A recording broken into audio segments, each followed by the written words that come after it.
Hey everyone, welcome. The man on my right, your left, is actually on my right and your right if you're looking at this, because if I point to the right, I'm actually pointing to the left, but actually he's this way. funny how that works. Is none other than Robert C. Bobb of the Robert C. Bobb Group. And man, I call him Mr. Bobb because he was my boss and learned a great deal from him then. I still learn a great deal from him, including this show right now.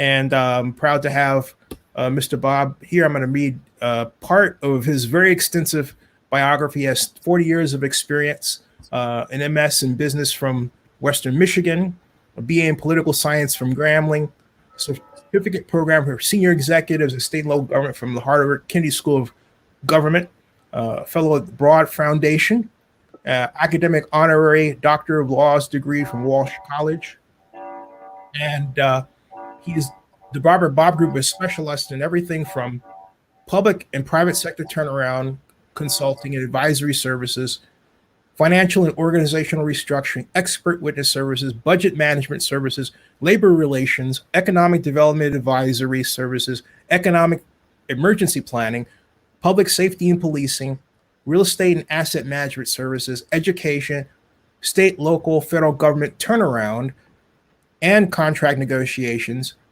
Robert Bobb Group's primary objective is to help governments, schools, and businesses find financial and operational solutions, greater efficiency and long-term viability. And if I read the rest of that, we will have no more show. So, with that, how you doing?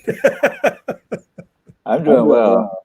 It's like everyone else, we're sheltering in place.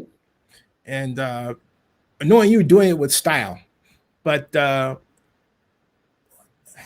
we're sheltering in place because of the coronavirus, which has had a tremendous impact on our lives, including our cities. What do you, how are you, what do you think of how cities are managing this crisis, including, for example, in some areas where they're actually arresting people and writing tickets to get people to stay in, but also what are the cost issues that are involved that cities and municipalities have to deal with? Well, Zilly, we've never seen anything like this before. I was telling someone the other day that I grew up in Southwest Louisiana, and we always have like the hurricane. So there's a hurricane coming. You can see it coming through the Yucatan Channel and entering into the Gulf of Mexico, and you start to board up your place, you pack up your kids, you get in your car and you drive to Oakland.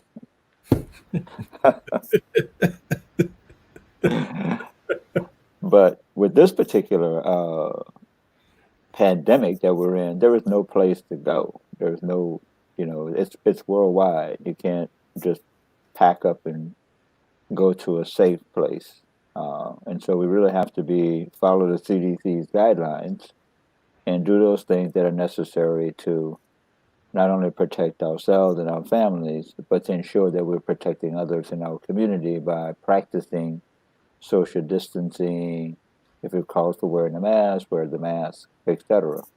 So we all have a very significant role to play in protecting not only ourselves, but those that we come in contact with in the community.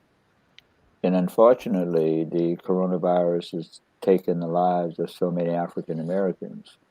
I know in DC, our African American population is about 47%. And the latest report is more than 60, just a little over 60% of those individuals who have died from the coronavirus were African Americans. And in New Orleans, in the New Orleans area, the number of African Americans who have died as a result of coronavirus is significant. They're greater than the African American population. And so within the African American community, we have some significant issues with respect to the coronavirus. And I think when you listen to the healthcare experts, it goes back to the medical, the disparities in medical services.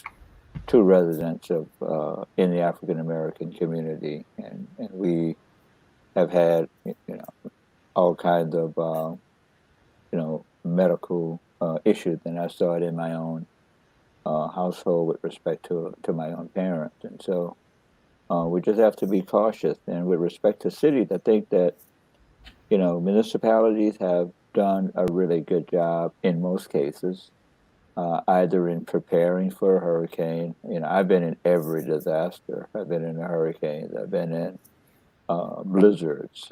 In California, I felt the tremors of the earthquake. Mhm. And I've been in floods. I've been in the middle of a tornado that ripped through a community that I managed. And so I've seen many of those natural disasters, but for a volcano. But this is unlike anything that any of us have experienced. And so it almost takes our disaster preparation, our disaster preparedness plans, and throw them out the window to some extent. But significantly requires municipalities to modify their disaster recovery plans and focus on the health care of all of its citizens. And the real heroes and sheroes in this whole fight against the coronavirus really are our healthcare workers, our doctors, our nurses, our paramedics, our police and fire personnel, our public safety personnel. And I know in our community, all of those individuals are doing everything that they can possibly do, putting their own lives at stake in helping a vulnerable community.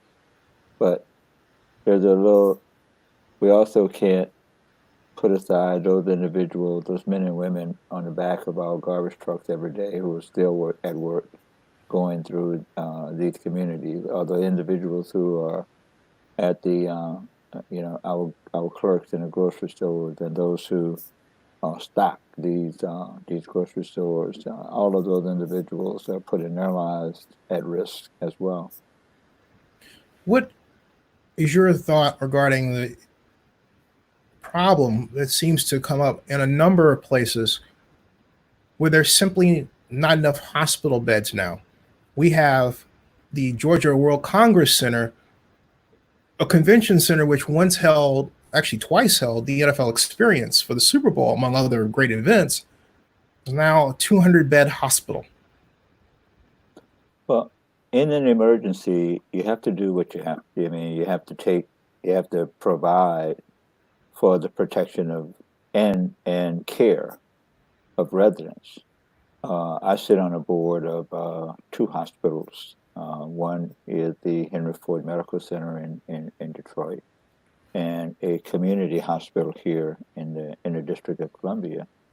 And so when you have that, the numbers, the surge of individuals who require medical services, you have to do what is necessary to provide those services. And I think that's what these facilities, once used for conventions, now have become makeshift hospitals. We saw it in New York with the Jarvis Center. We see it in New Orleans with the Montreal Convention Center. And so you have to do what is necessary. And candidly, I think the Army Corps of Engineers and the other agencies, CDC, they've made those. Are preparing makeshift hospitals in those facilities. I just read today where in one state they're actually considering using hotels. I'm not sure how that. I'm not quite sure how that would work, but I did read that. I mean, that's the desperation that we're finding ourselves in, and from an employer standpoint, this is the first time in my company's experience where we've actually had to lay off some of our workers, and that's a painful thing to do, given the crisis that we're in. we also have to make changes in the way we do business, conduct our business, and how we work with our clients, and what are our clients' expectations of us? How do we keep our deliverables on target that for our clients? And through all of this, how do we continue to seek new business opportunities post the pandemic? How is it working? Is it so much harder that it makes it almost difficult to run a city when you have to have meetings by Zoom rather than actually in the office? I remember when you were with Oakland, you had the no bureaucrats room. I think it was Banishing bureaucracy. banishing bureaucracy room. Yeah, right. Yeah, folks had taken over one of the rooms as banishing bureaucracy, and that was a nice concept. I thought it worked, but or you can look at this maybe as banishing the ultimate banishing bureaucracy, right? Well, I think that we're all learning different ways of doing business. Now, we've always had, to some extent, I mean, to a very large extent, employees who work from home on a certain day of the week, or every 2 weeks you get the chance to work from home. But now every day you're working from home, and so it's just a whole different way of doing business. My concern is that so many municipalities, because of the coronavirus, have, it's having a major impact on their revenues. In the District of Columbia, for example, we, in the current year budget, which ends on 30 September, there's a $600 million gap in that budget. And the CFO is projecting that for the budget year beginning 1 October, there will be another $600 million gap. Fortunately, for the district, and the mayor and the city administrator, and along with the chief operating officer, they've put out guidelines how to cut back on city services, the cancellation of contracts, no raises. So municipalities all across the U.S., they're taking those actions. But my concern would be for those municipalities that where they do not have an unassigned fund balance. That's an issue. Mm-hmm. Where they do not have a rainy day fund. That's an issue. Where they do not have, several months, 2 months, 3 months of cash available to make payroll and to take care of their, the general operating expenses of the city. So I don't know if coming out of this, you're going to see some cities that would have the inability to go to the capital markets, the inability to go to the state government, because states are facing the same issue for some type of buyout. I mean, not a buyout, but some type of income stream from the state government.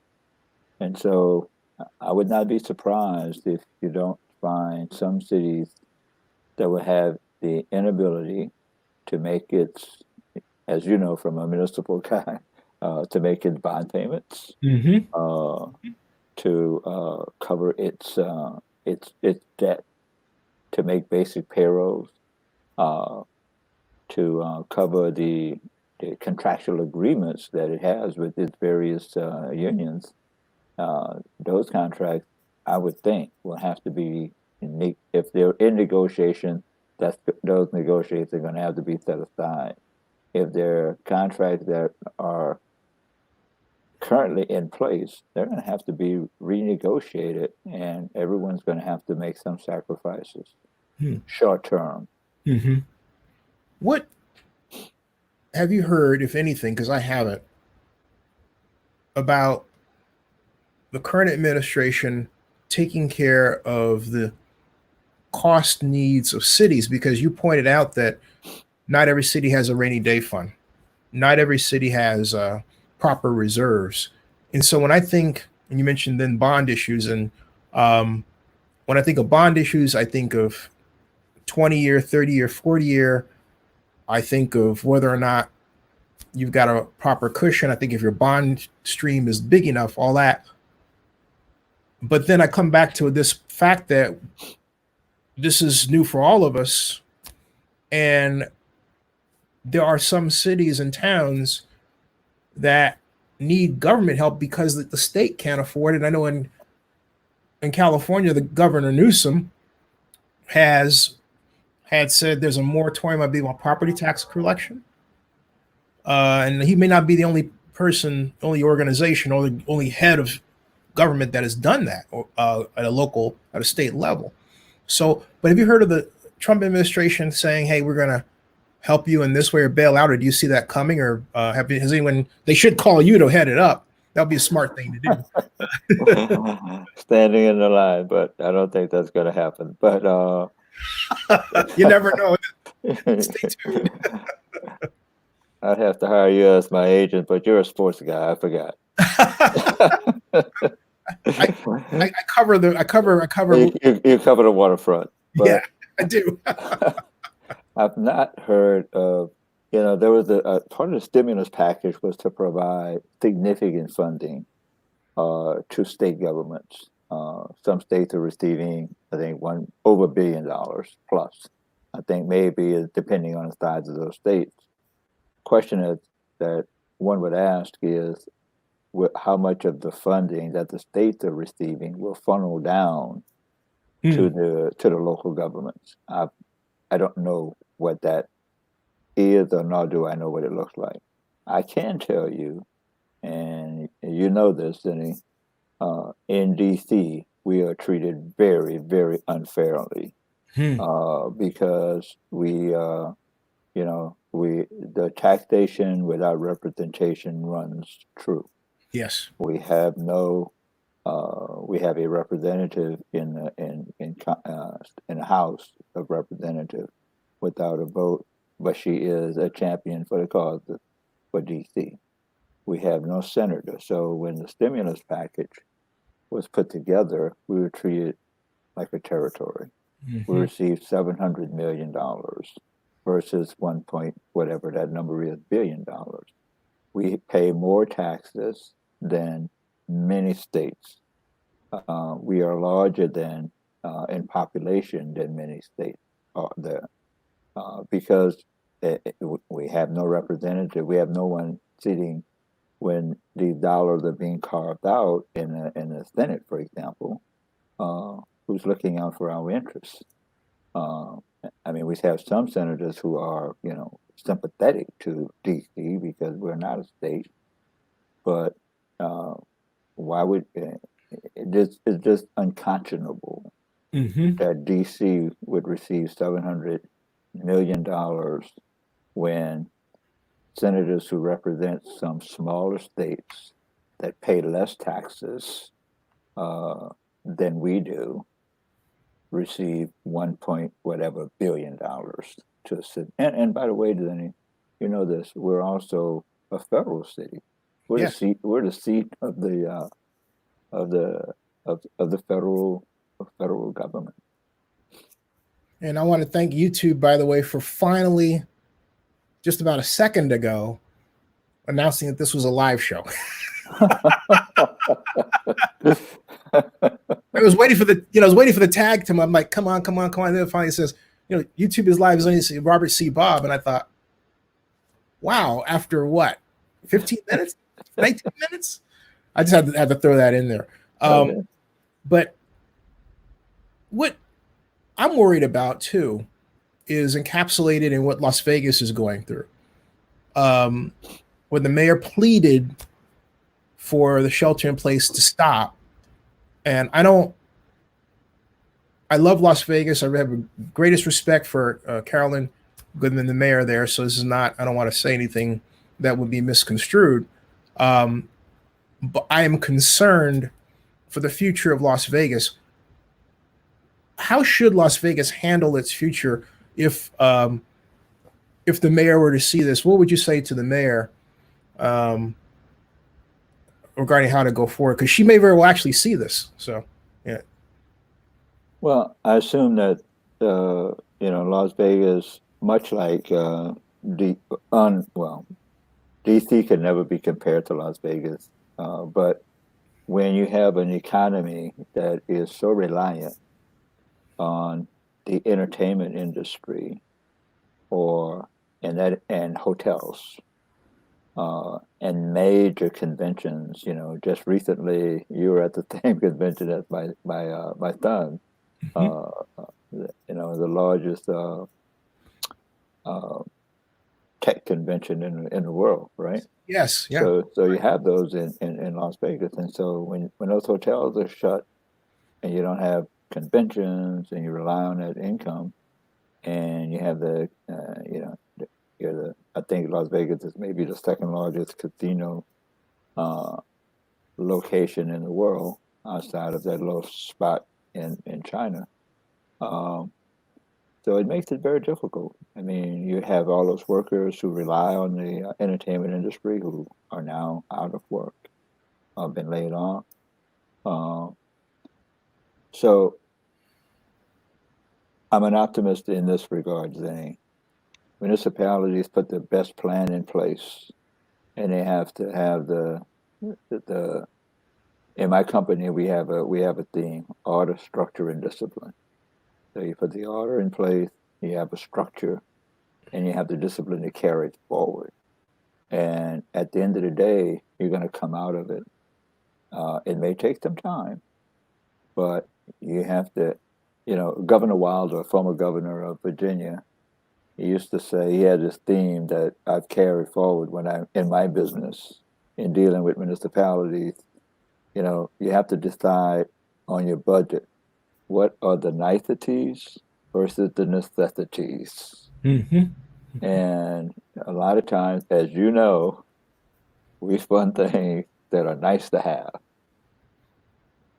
because it's political, and there's no analytic around whether or not those political decisions that we make to fund certain things are absolutely necessary to keep our governments moving forward.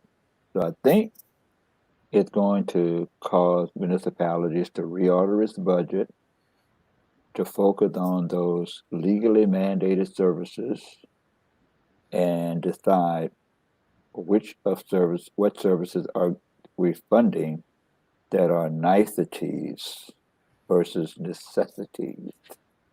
Um, and some constituency groups are going to be unhappy. But as someone would continue to say, we're all in this together. And if there ever was a time when politics is set aside, which will never happen, for the good of the community, uh, you and I have been to hundreds of city council meetings over the years. And you watch those debate. Well, I've got to have this in my ward. Oh no, I got to have this in my district or ward, or however you want to call for it. And at the end of the day, you think, okay, so your ward's taken care of, but by taking care of your ward, you've also diminished Hmm. or set aside some of the services that are required from a broader community perspective. But that's politics. So I think we have to. It's going to, for a mayor, for I think it's going to now it's going to challenge all of his or her negotiating skills with respect to working with city councils. Our mayor has done a tremendous job. I am very proud of our mayor here in the district in terms of how she has been leading during this pandemic and truly uh, every day communicating to the residents of the district. You know, the CDC's policies, taking affirmative action to close businesses, uh, keep us away. Uh, I had to go to my office, Denny, and I was telling someone today, as the 9/11, we have guards everywhere in every building. I was telling someone when I walked through the lobby of my building, I went past the guard so fast I can see the wind on her jacket. And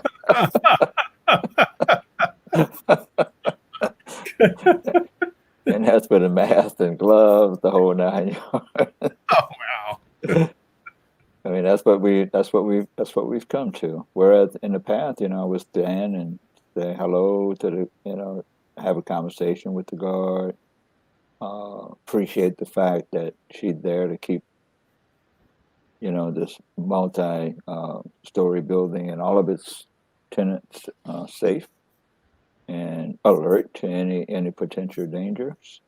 But this time, it was just so. I felt bad about it when I got back in my car because I'm like, this is impersonal. This is someone that you know, have a lot of respect for.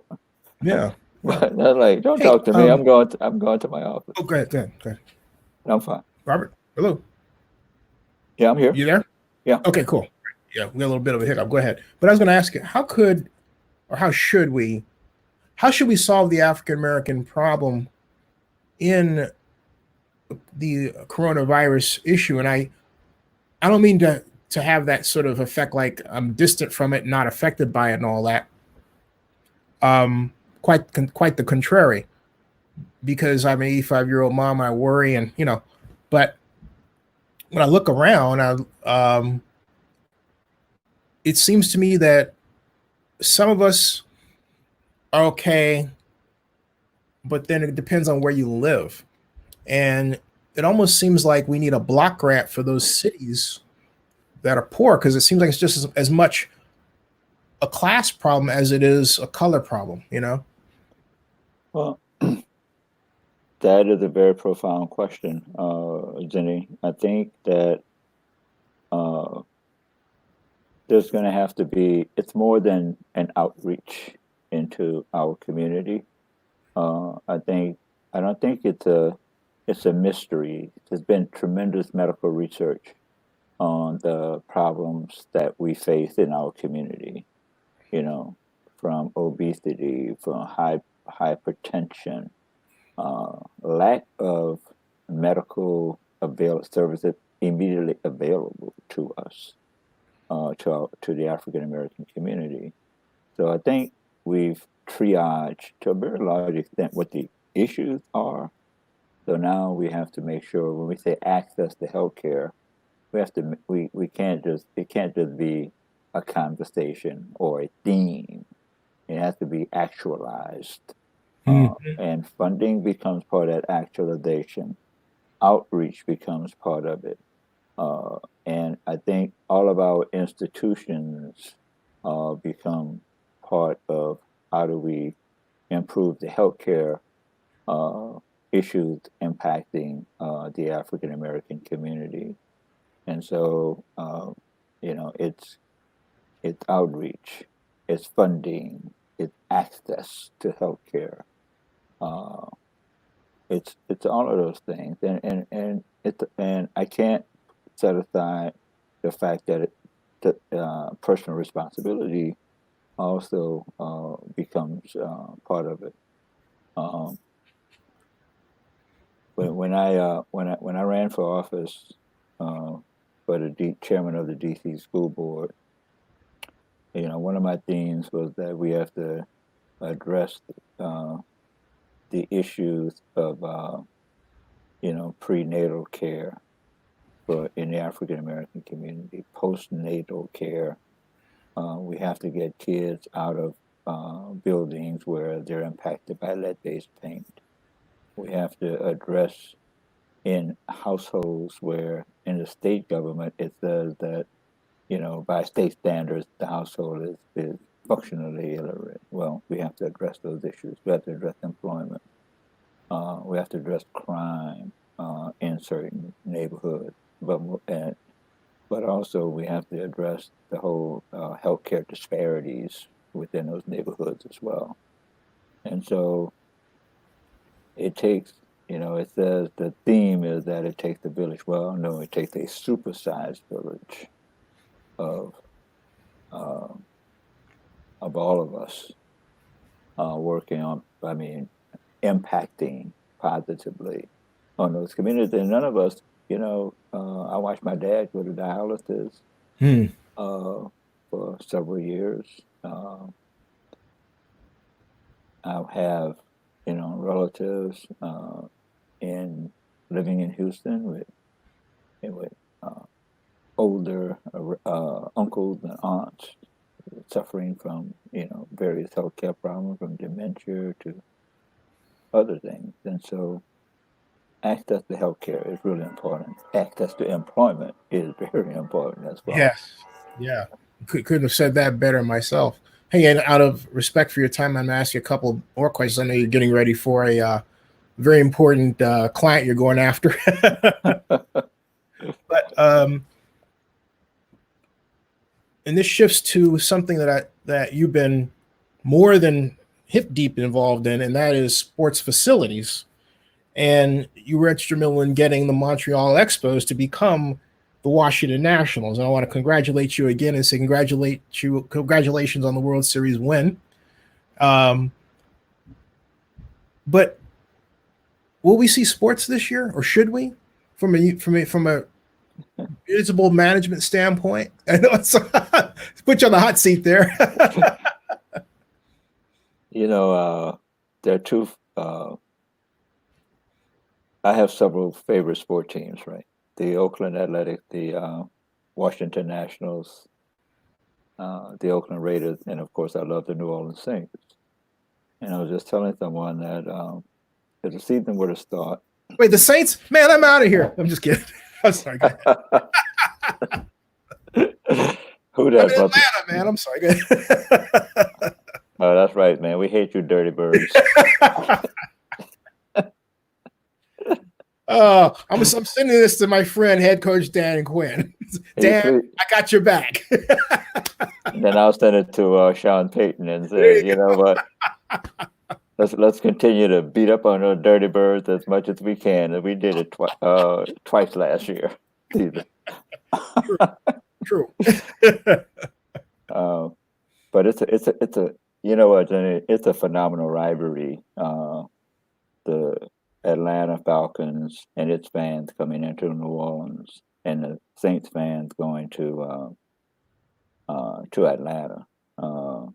It's it's I attend many of the Saints home games. But back to your question, were the season to open, I'm going to watch the Saints game on TV. I'm not going to the Superdome. Um, I don't know how this is all going to work or how it's all going to turn out, but I think when I listen to the folks on ESPN Sports and other sports channels, I think everyone would like to see sports return, but I think the number one priority should be the safety of everyone, not just those who, not just those the sports teams and the college teams and all of the teams. I heard someone say that there are two things in quote. This is not me. I just heard this quote, and I've used it, and I don't know where it comes from, but I definitely believe in it. And it says there are two things that brings the world together. That's totally bilingual: sports and music. The kid who lives in the Iberville housing project or development in New Orleans, plays an instrument and maybe playing Beethoven. The same kid who lives somewhere around the world, maybe playing Beethoven, but speaking a different language, but the language of music is bilingual, and sports is bilingual. And I say that because, we see the Olympics that brings the world together, whether it's the Winter Olympics or the Summer Olympics or the World Games, it brings the world together. Sports brings the world together. And so our first priority, and I miss sport. Like, I've learned more. I mean, I can't wait for the Michael Jordan series to start, and Yeah, some of yeah. it's and I found Is that myself, tonight or is that? oh, and remember, Denny, Yeah. a few weeks ago, on ESPN was the game between Atlanta and the Saints Right. Right. when the Saints returned to the Super Bowl. I Mhm. mean, to the Superdome following Katrina. Katrina, Yeah. Remember that. and it's weird because I was watching that game as if it were the game had not, as if it was in current time. Translation, you're yelling at the set, right? At the end, I go like, "Oh, we're winning this game." Like, damn, man, we've already won this game a few years ago. No, but Have you been to the Falcons Stadium? Have you been to the new one here? no, I have not. I've been to Oh, we got to get you out of here, man. the former one before and we did work for the with another sports group while the stadium was being built with the Georgia World Congress.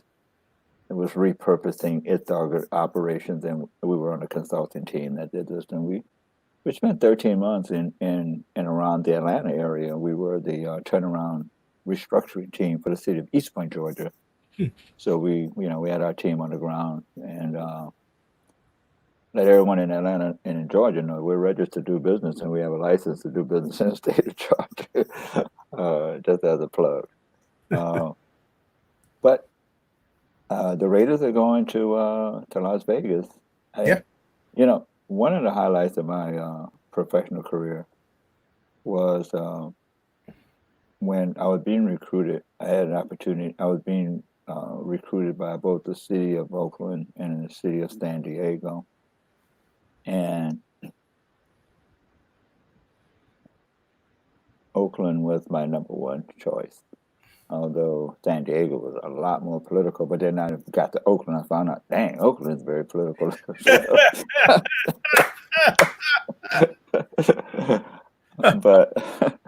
but Oakland has, I mean, the sports scenes in Oakland. I mean, the history there, the A's, the Raiders, the Warriors. We could never get them to say the Oakland Warriors, but now they're gone. But that still hurts. Oh. But can you imagine a city the size of Oakland with such phenomenal professional sports history? Of course, we tried to get that stadium built, and we got our butts kicked on that, and I got fired. So you got your revenge, though, man, because I think you got your revenge. But I'm glad. But I'm glad to see that the Oakland A's stadium is moving forward. A new stadium for the A's. Yeah. No, it's I think, and why I think we need a reformation of how we do things in Oakland.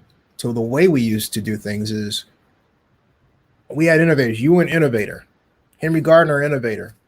But even I don't want to speak for Henry, but I know that there are people who come from the past who are very dismayed with what has gone on. And the current mayor is my god sister, so I don't say this without blame. I'm the one who encouraged her to run for mayor. But my point is, I don't want to go down to that area. But I love Oakland. I have high hopes for its future. But we have to rediscover the will and the initiative to complete big public projects. And I think that's something that I know you've done again and again and again, and I think we can still learn from you. And I hope that Oakland has the wisdom to bring you back and do those things, because we seem to have lost that oomph to say it candidly. Although maybe Ed Reskin can help us get out of that. He worked for you, right? So yes, he did. He was, he came into local government during my administration. We hired him when I was city manager of Oakland, and when I left Oakland, I took Ed with me. Yeah. So he was my first employee. We arrived in D.C. on the same day. and I promoted him 3 times while he was working. He came in as my chief of staff, and then he was the deputy mayor for public safety. Then when I left the city, Mayor Tony Williams appointed Ed as the interim city administrator. So he's a very smart, quiet, unassuming guy, and extraordinarily competent. So I think he's going to be a good choice for the city manager's job, and I think he understands just let the mayor do the politics and try to keep and do the in the trenches grind to make sure that she has all of the tools that she needs to make good decisions on behalf of the community. I don't think you're going to see Ed getting into wars with city councils. I've been through a lot of those wars. It's a personality thing sometimes. But fun. It's going to be interesting just because we're so politically complicated. But I always had a great deal of respect for Ed. So I think he comes in under some crazy situations, which I think are best left undiscussed out of respect. And so I wish him all the best, but well, I don't have to tell you, you've been right in the sideline watching all this stuff unfold over the years from LSU right on up. But when you're sitting in that seat as the city manager, city administrator, it's a hot seat, and it's not one where it's not a 9-to-5 type of job. It's one where you have an administration to attend to run, but you also have the city council, and then you have your boss, who's the mayor. And one of the I've worked over my career. I've worked for I think 18 different mayors. And two mayors of strong cities, two strong mayors, coming in the council manager. And every mayor has their own personality. They have their own agenda. And to some extent, they get along with the city council. And to some extent, they don't get along with the city council. What you going to run from? Didn't you run for mayor, DC? Oh, no. Someone wanted me to run for mayor. Yeah, okay. Yeah, they put your name out there. I remember reading. Yeah, they put my name out there. But I did run for the president of the school board, and that was a citywide election. And I enjoyed that tremendously.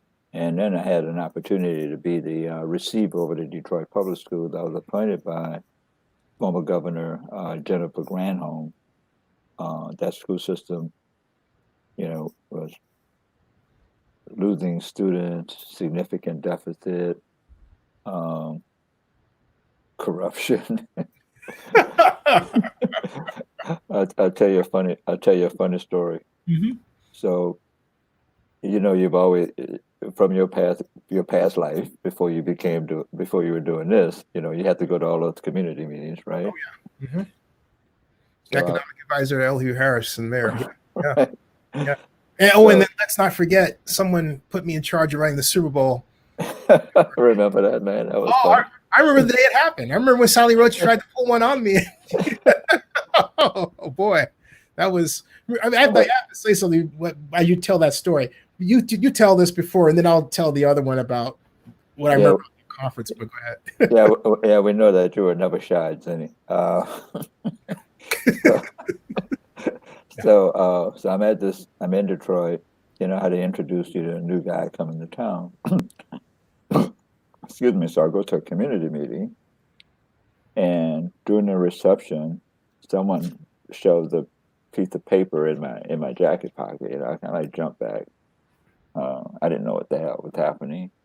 So I get back to my apartment and I open up this piece of paper, and it says, "What are you going to do about the friends and family plan?" I'm like, what the hell is the friends and family plan?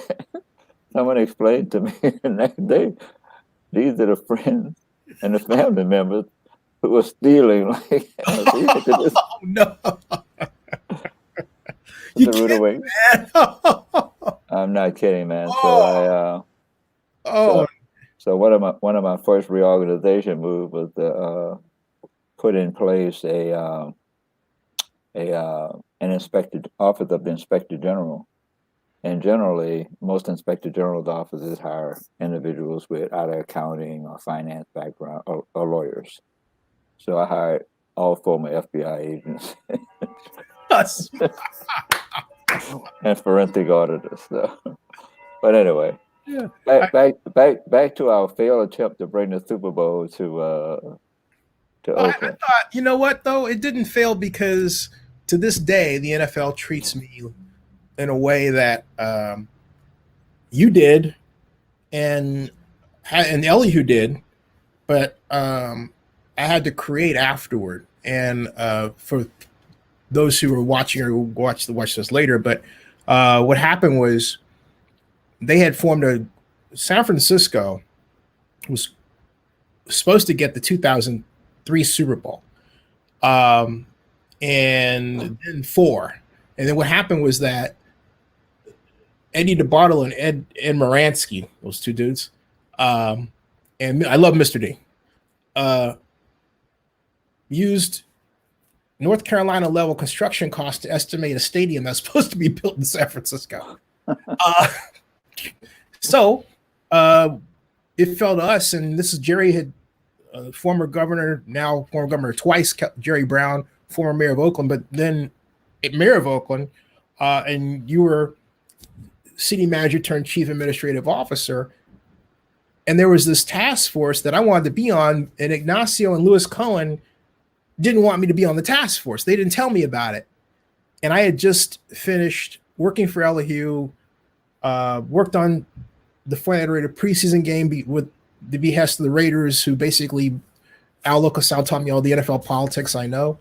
And they stiff arm me. So we're in this meeting on April 11th of 1999, the International Council shop on ICSC. It is like 14 people in the room. And you were saying, I want to bring Super Bowls here. And I knew what you were talking about. So afterward, I went and I said, have you heard from the NFL?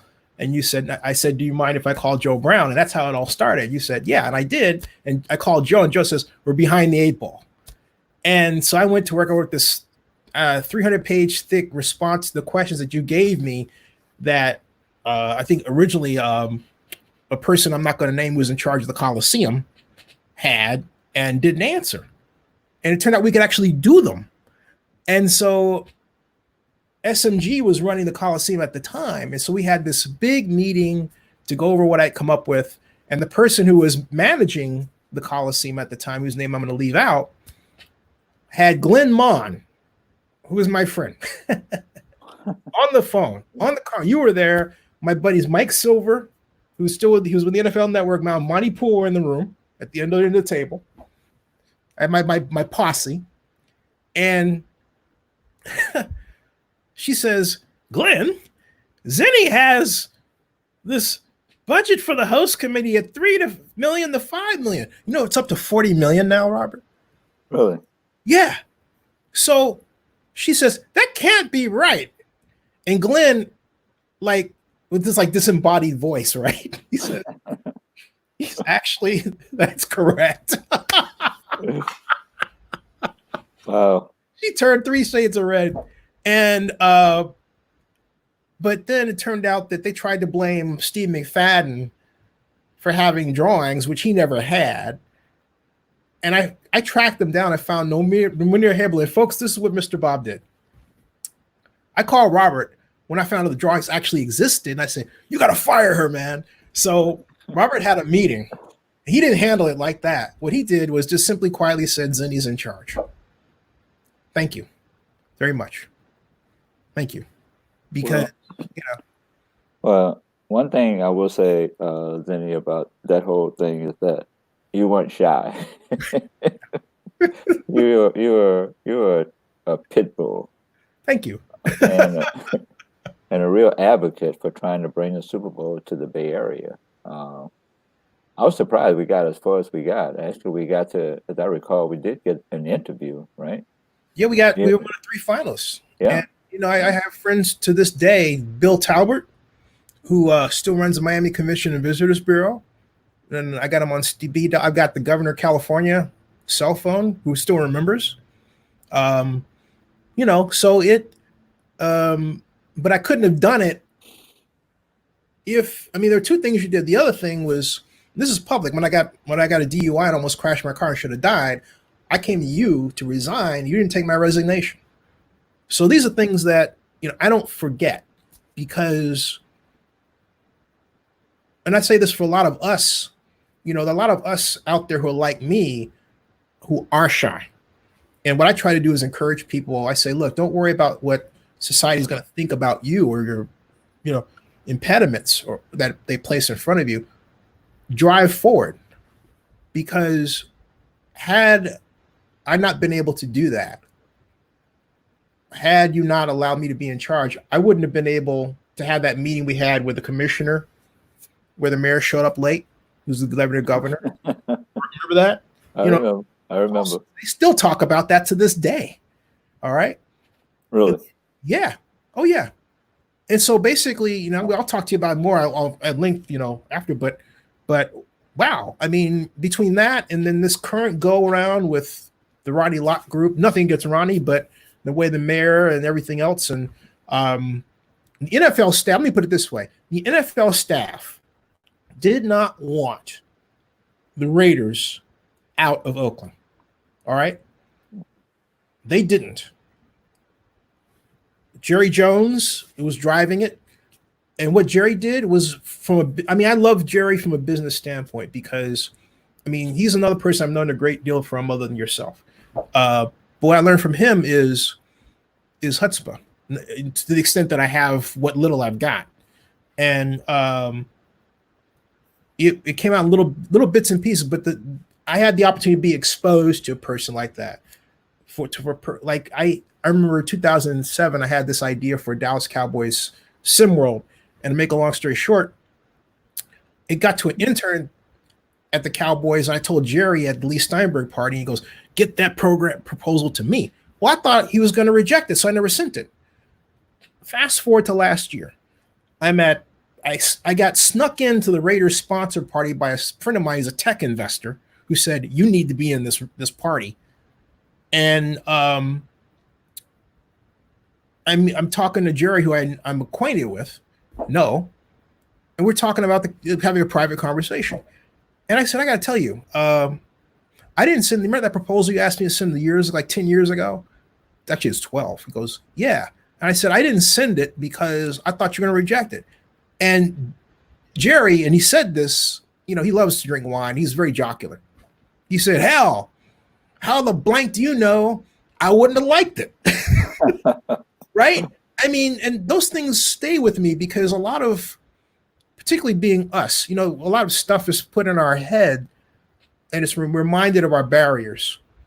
And what I would hope, and what I also hope by people meeting yourself through meetings like what I have, is that younger folks who are Black would say and see that it is possible to be yourself, to speak up. Because there are a lot of smart African Americans. Morgan DeBaum, who's a Blavity, she raised $10.6 million at 28. So we're out there making it happen, but there's the Morgan DeBaums, but then there's the other ones of us who basically say, I'm not going to listen to somebody who doesn't look like me, or, they don't want us there. And I hear that more often over the past 5 years than I have at any time in my life before, when it was harder,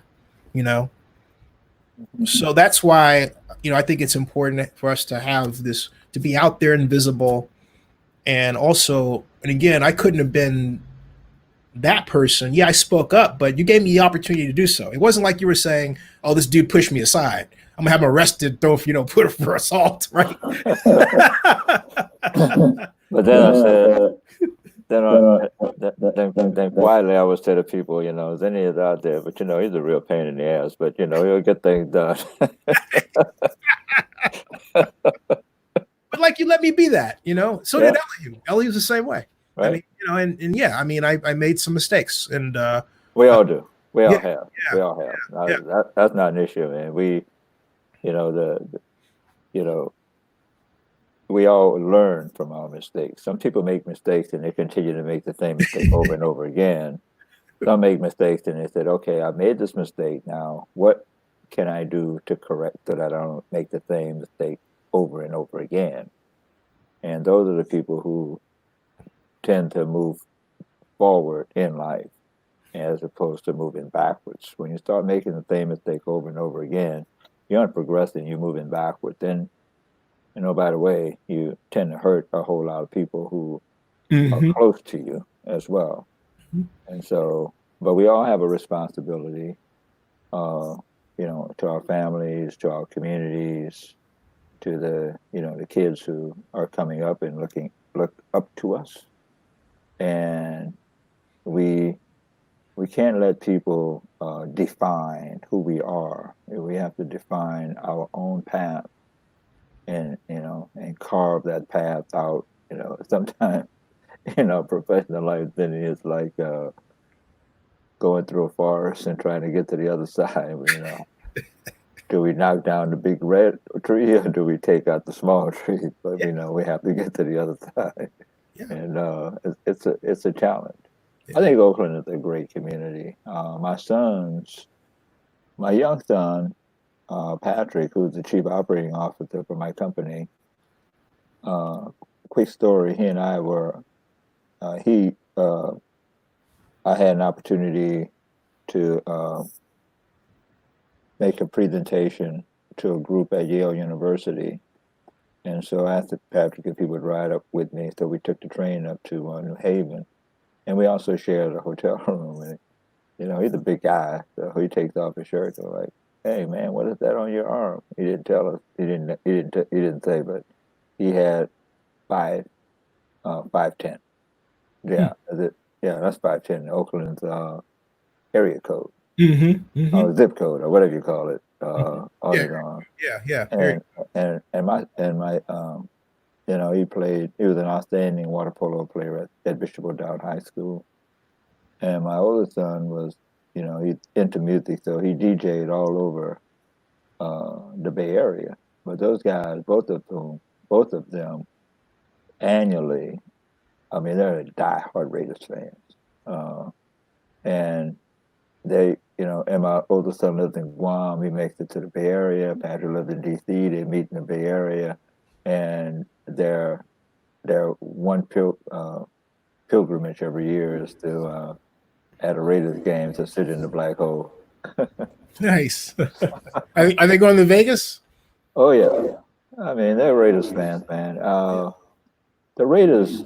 I remember being in 1980. I was on a with a group that taught public administration in various locations throughout China. And I can't tell you how many places we attended, where places we went, where individuals were wearing a Raiders jacket. The Raiders are well traveled, to say the least. And I think once, and the stadium is finally coming along, but we have this, virus situation. But I think come 2021, it's going to be something else. It really is. It really is. Hey, I was going to say also that because you put me in charge of the Super Bowl, do you realize that now I'm the only person in NFL history to have formed a bid to bring the Super Bowl to Oakland? Really? Yeah. Yeah. That's legacy, man. So Thank you. is that going to get you a bus at the Bowers Museum? I'll tell you what it's gotten. It's gotten me a great deal of respect from the league, from the right people. Right.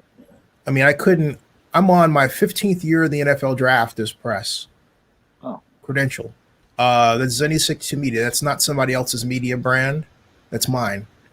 I've covered the owners meetings. I started just the draft, then kind of went over into the owners meetings, and I can call people like Bob, the late Bob McNair, friends, Jed York, people that don't necessarily line up politically the way I do, but I like them as people.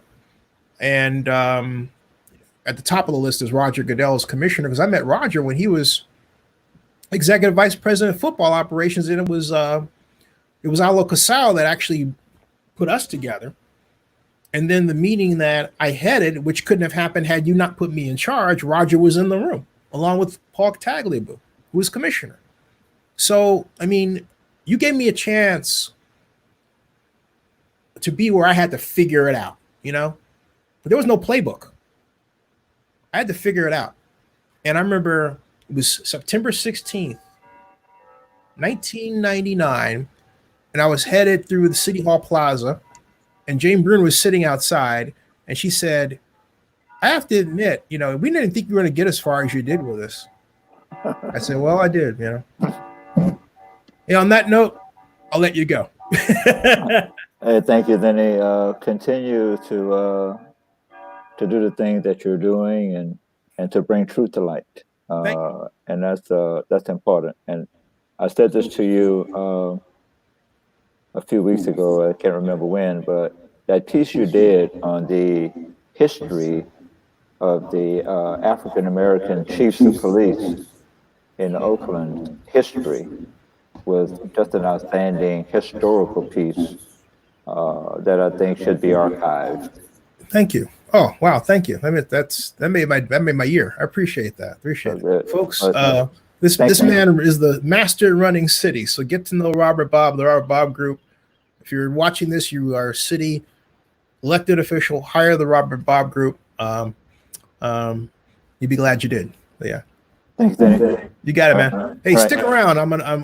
Hey, folks, we'll be back 10 o'clock tonight. We're having Eastern. We're having our mock draft, 7 o'clock Pacific. So we'll be back. Just make sure you subscribe to Zenny62 on YouTube. All right, thanks. Okay, hold on, bro. Thanks.